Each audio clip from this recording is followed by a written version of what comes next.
So far in this unit, we worked with larger samples where the success-failure condition was met.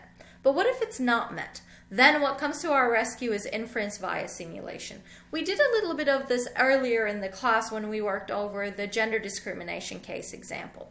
So in this video, we're going to review how we set up a simulation assuming that the null hypothesis is true. Because remember that if we're doing any sort of hypothesis test where the ultimate goal is to get a p-value, the definition of the p-value stays regardless of what type of method you're using. It's always an observed or more extreme outcome given that the null hypothesis is true. So we want to make sure that throughout our hypothesis test, we act as if that null hypothesis is true. And what that means is that we set up a simulation scheme which assumes that that null hypothesis is true. Let's give a quick example. Remember this guy, Paul the Octopus, who became famous for predicting correctly the outcome of soccer games during the 2010 World Cup. So the setup that he had was he was given these two boxes with a little bit of food in each of them, and these boxes had flags of the countries who were playing against each other in the World Cup that day, and basically his predictions were assumed to be whichever box he chose to get the food out of. So he became famous because he was actually able to predict all 8 World Cup games and predicted them all correctly. We want to see, does this provide convincing evidence that Paul actually has psychic powers? In other words, that he does better than just randomly guessing. Because in his setup, he had only 2 countries to choose from, if he is randomly guessing, he would be expected to get right 50% of the time. So the null hypothesis, which claims that no, he does not have psychic powers, he's simply randomly guessing, would set the true proportion of success to 0.5. If he's doing better than randomly guessing, then the alternative hypothesis should say that p is greater than 0.5.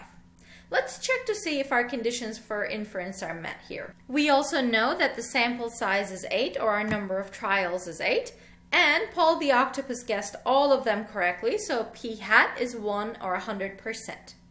Let's check to see if the conditions for inference are met here.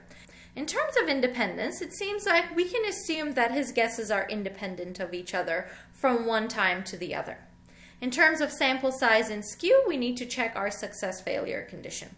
We have 8 trials times 0.5, our null value, gives us 4. So it appears that our success-failure condition is not met, meaning that the distribution of sample proportions cannot be assumed to be nearly normal, which means that we cannot use methods that rely on the central limit theorem and the normality of the sampling distribution to find our p-value. And this is when once again, the simulation-based inference comes to our rescue.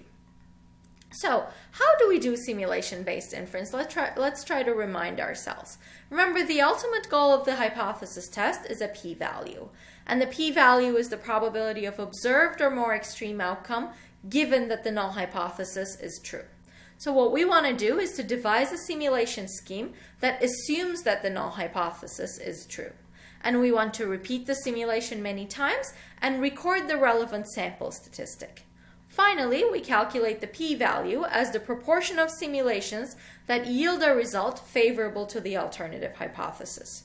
For those of you that remember the examples we did earlier in terms of inference via simulation, these steps should make sense. For those of you who do not remember them, then please revisit these steps once again after we go through the calculations for this particular example. So given that our null value is 0.5, how do we set up a simulation scheme? We can use a fair coin and label heads as successes. This is our correct guesses. We could also choose tail, but in this case we're choosing to use heads. And one simulation can be comprised of a flip of the coin 8 times and recording the proportion of the heads, the correct guesses. Remember, we're trying to simulate whatever Paul did as many times as possible, and we need to think of his 8 trials as one batch, and we want at each simulation to recreate that batch of 8 trials and calculate his rate of success. Remember, his rate of success was 1, and we were going to try to see if we leave things up to chance, what does the rate of success come out to be? We repeat the simulation many times then, recording the proportion of heads at each iteration. Finally, we calculate the percentage of simulations where the simulated proportion of heads is at least as extreme as the usual observation. So let's take a look to see how we can actually do this. In our first simulation, we said that we're going to flip a coin 8 times. So let's flip the coin once, and it seems like we get a head first. So that would be a success. We can flip the coin one more time, another head, another flip of the coin, another head, another flip of the coin, a tail, another flip of the coin, another head. We have 3 more to go in order to get to our 8 tosses. One more, another head, and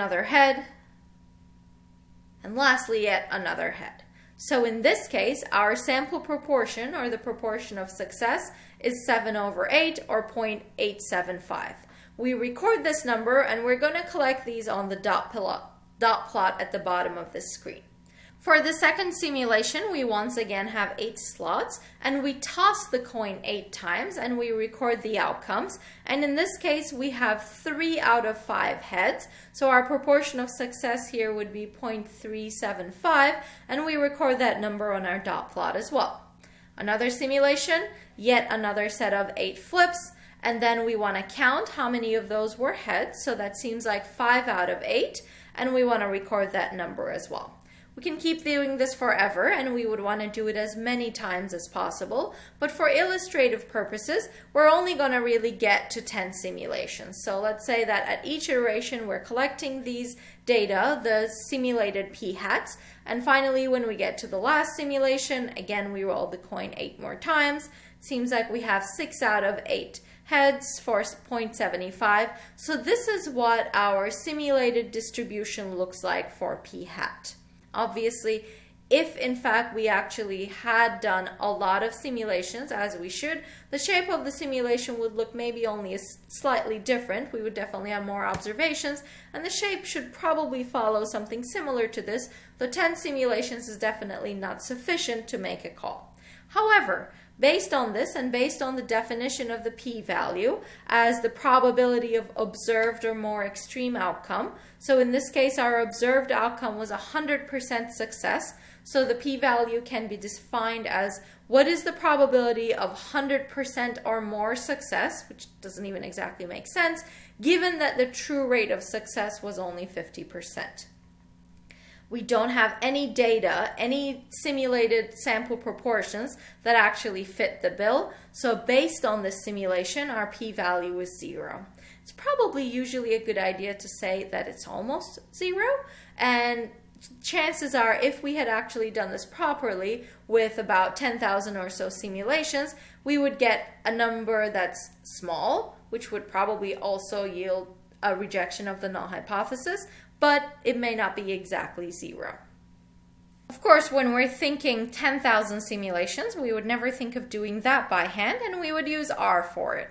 So the first thing we want to do is we want to load our inference function that you should have been using in the labs, and we're going to use in order to do the simulation test.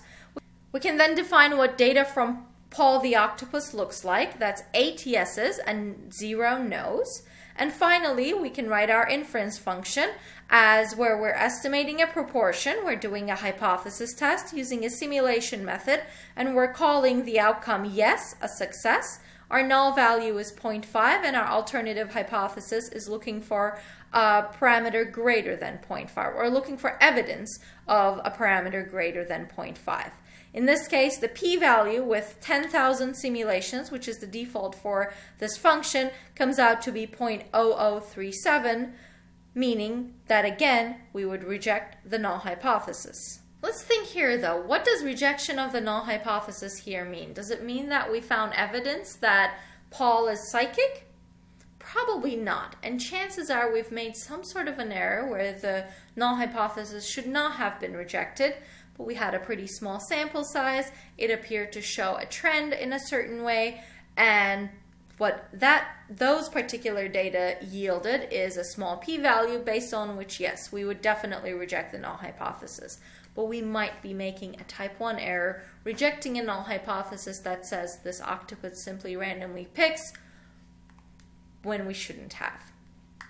possibility would be to try to collect a little more data from Paul the octopus, but unfortunately he passed away shortly after he became a sensation.